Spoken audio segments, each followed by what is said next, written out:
Professor Mira was born in Somalia and has been in Canada since 1983.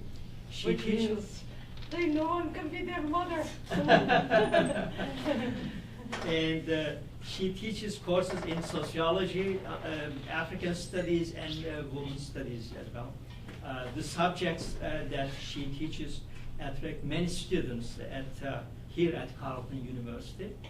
Please welcome Professor Mira. Thank you very much. So, to you today, tonight, is a bit controversial, and I think you probably is the reason why you invited me to talk about it.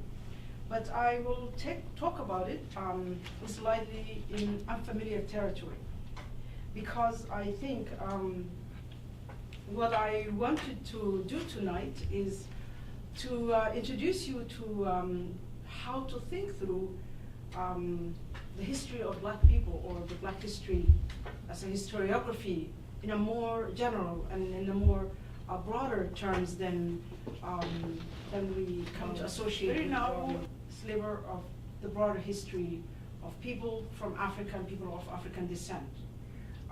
People from the continent of Africa. Africa is the second largest continent in the world.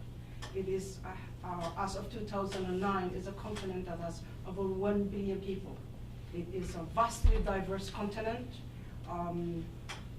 with different languages, different traditions, different cultures, and unfortunately, in the West, often I notice even my students, some of my students, speak about Africa as though it's a country. So for instance, my students, some of them will say, I'm going to Africa. And I'm actually often quite amazed at ease which the students will say, I'm going to Africa. And it's not, I think, the students' fault, because Africa come to be shrinked in this kind of narrative, and it becomes more like a country. They call their language, so he is, and I actually was in Moscow. If you look at the one in the red square, he has, the statue is dark, and has a very curly locks, even much darker than he is, because he's, and yet when we try to understand Africa in North American context, primarily Africa is understood through narrative of slavery, of overcoming slavery, Jim Crow law. Those of you who are familiar with the segregationist discourse, and segregationist, post-segregationist American Civil War, civil rights movement, and so on and so on. So for instance, therefore, when my students ask me, for instance, recently, a couple of things that usually, my students are very much like you, are very much the new savvy, you know, they are into information technology, they are into social media. So for instance, recently one student said, well, you know, Newt Gingrich said, you know, crime is really costing us a lot of money. Why can't we take the people in the prisons and sending them back into the plantation? And the students want to know, you know, what do I think? They always want to know what do I think. And you know, and for me, it's very hard to explain to them how Newt Gingrich, who is Newt Gingrich wants to speaking with. Because when Newt Gingrich says, you know, it's very expensive to keep these people in prisons, sending to the plantation, he's speaking to historiography.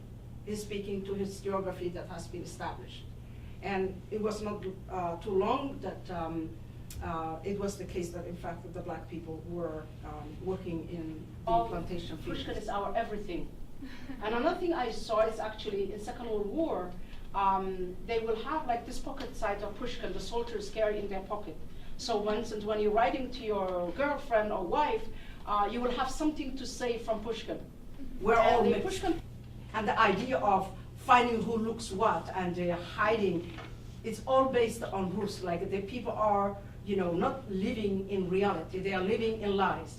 But there is also Armand's own privilege to be part of this, you know, privileged class. Depends that he severs that, and because otherwise, if he didn't look like his father, okay, he wouldn't inherit the plantation.